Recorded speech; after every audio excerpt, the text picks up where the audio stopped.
In the laws of nature, there is nothing impossible except that the state of your mind makes it so. Cleaning up this planet is going to be a big job. If we're going to get the climate back to what we want, a lot of work got to be done. But one thing is certain, you need energy. That's important. Basically, the design is a conventional generator. Searle tapped into zero-point energy.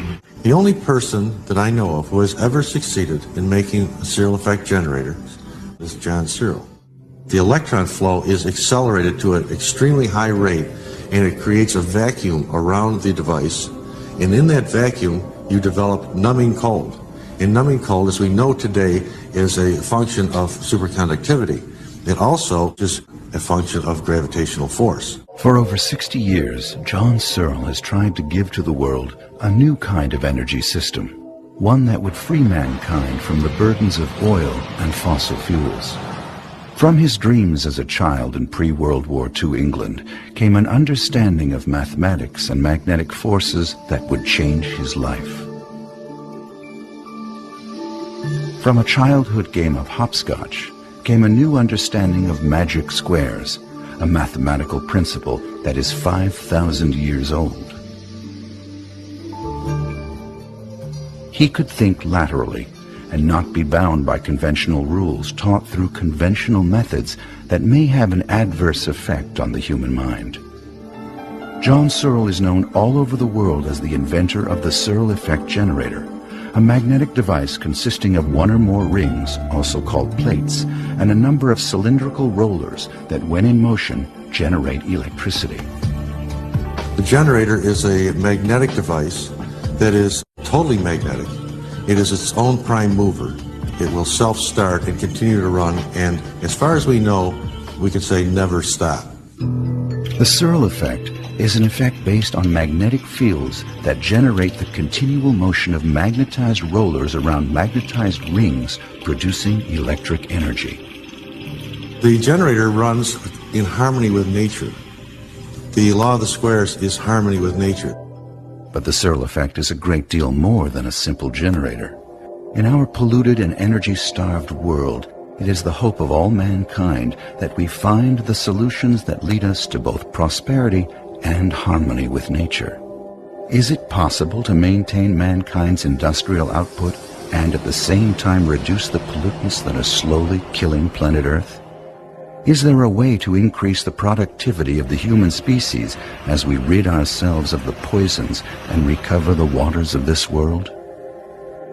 If we're going to get the climate back to what we want, a lot of work got to be done. One thing is certain, you need energy.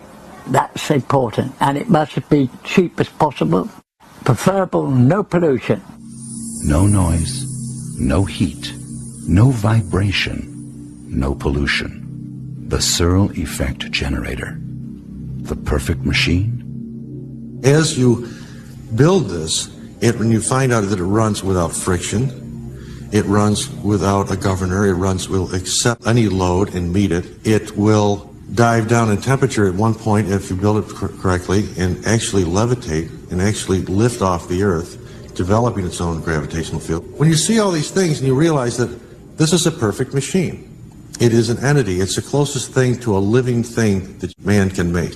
Does John Searle have the answer? Is John Searle's invention the point of impact between the question, what if there is a machine that could save mankind, and the answer, the Searle effect generator? People say, well, you can't do this. You're going to upset the entire world economy. The whole economy is based on oil, and it works, they're saying. Well, it works very well for the people who are running the economy, but not necessarily for everyone else. I still maintain that it will not ruin the economy. It will be a very strong paradigm shift, much the same as the shift from horse and buggy to automobile. Surely this point of impact would produce energy of its own, human energy, emotional energy, joy, relief, hope, wonder, or perhaps the darker side of human emotions, greed, hate, and jealousy. All these years I've learnt one thing, you can't trust anyone with this technology. They've got to steal it. And any worker see this and find out how it works could sell it to another company for millions. Because this, too, is the Searle effect. Put simply, quantum mechanics is the study of the relationship between energy and matter. In particular, the relationship between electrons and photons, the area in which the actual Searle effect takes place. It's photons. That's the role of grounding their energy to the coil. It is simply throwing photons out. That is what you see trapped in the magnetic field around it. Albert Einstein's contribution E equals mc squared made way for huge strides in science. Very soon, abstract mathematical proofs would replace ether theory as the best explanation of all things and their relativity. Others, like Nikola Tesla, would cling to the idea that energy was all around us and that we could access this energy and transport it through the atmosphere without the need for meters or utility companies. While the greatest minds of the 20th century uncovered theories about how the universe works, far beneath this lofty exchange, John Searle was dreaming. I had dreams, and those dreams are the key to all the work which I do. In fact, they're the key to all my knowledge.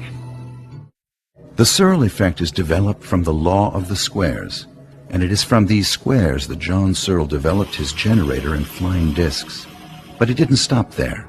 Over the course of his lifetime, John Searle's understanding of the squares would be used by him to explain all aspects of life in the universe, from DNA to relativity, from single-celled life to the human being, from transportation to construction of buildings. The squares could be used to understand everything. When I took up my training as an apprentice electrical engineer, about the third day I was presented a docket to take to the stores, and I saw this tube with a small tube above. I asked the foreman what that meant. He said, that's 2 squares. So I said, well, what is 2 squares? So he draws 2 by 2, show me 4 squares. 4. You can take a square, if you run the numbers in normal, 1, 2, 3, 4, 5, 6, that is uniform in. But when you total them up, each row, each column, each diagonal, you'll find they add up different. Putting numbers in random, we come up with a uniform output. Every line, every column, the 2 diagonals come out precisely the same. Random numbers in squares will produce a uniform total. John Searle would soon call this the law of the squares, nature's way of achieving order from chaos.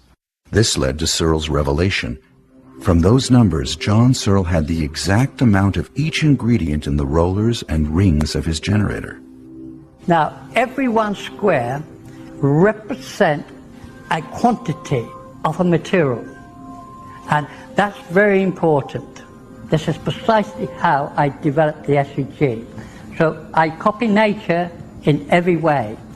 I work at trying to think how nature's doing it, and then produce this object. World War II had ended, brought about by the most devastating weapons ever conceived. The product of those lofty minds who 20 years earlier wondered what would happen if you hit a single atom hard enough. What kind of energy was stored in this tiny place?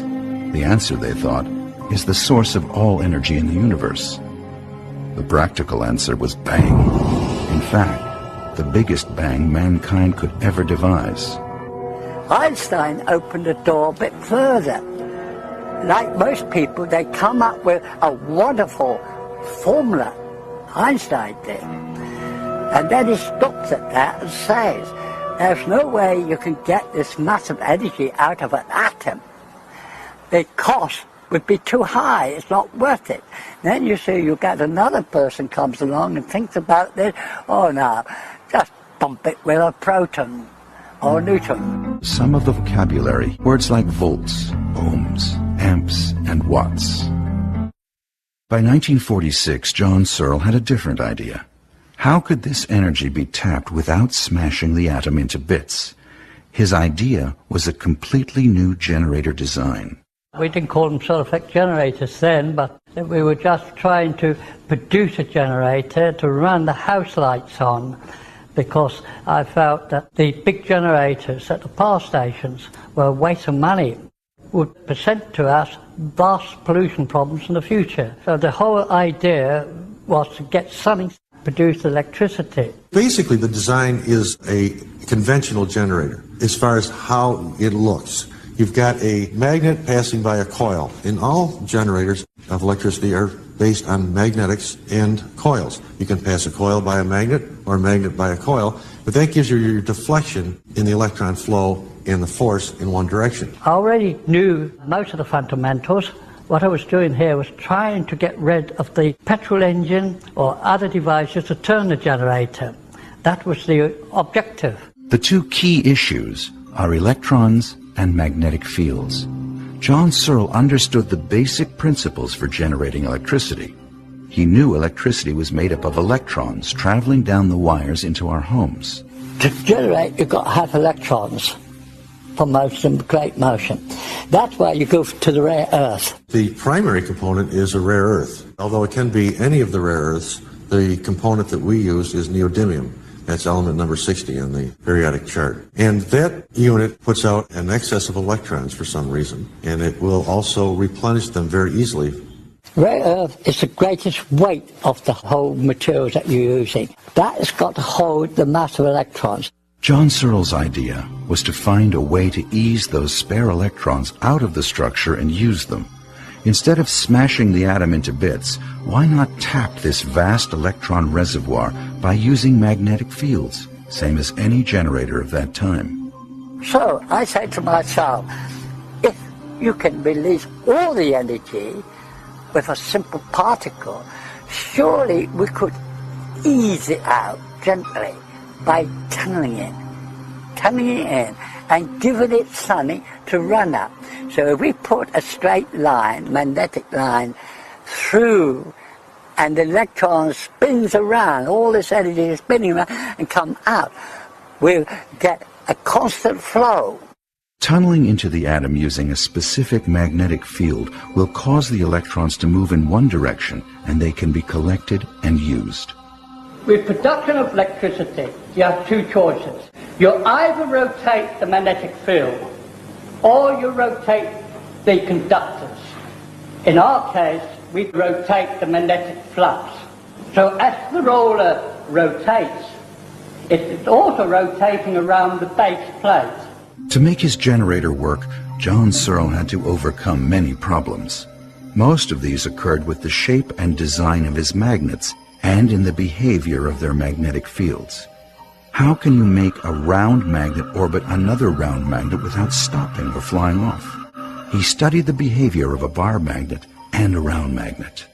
There's something wrong with this. It's got a turning action on it. It tormented me. That must be able to go straight.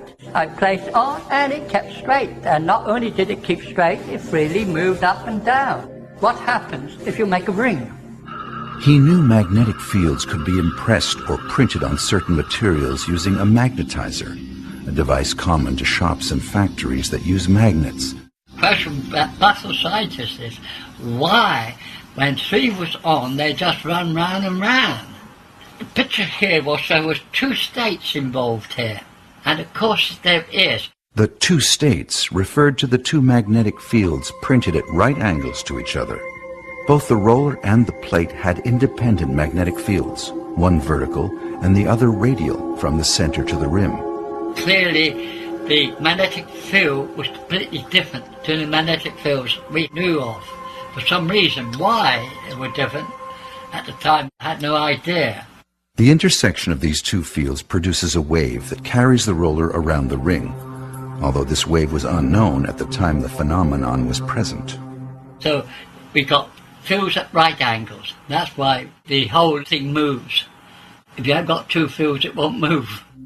Now the 2 key issues for the production of electricity were present in a totally new generator design. The electrons were available in the rare earth material. The magnetic fields induced the roller to run on the plate. We didn't even know what the field looked like till a few years ago in Germany when we remade a segment. I said, well, let's have a look at this field. And we dusted it with very fine iron dust, shook off the surface. Do you know what that looked like? a bicycle with. In the laws of nature, there is nothing impossible.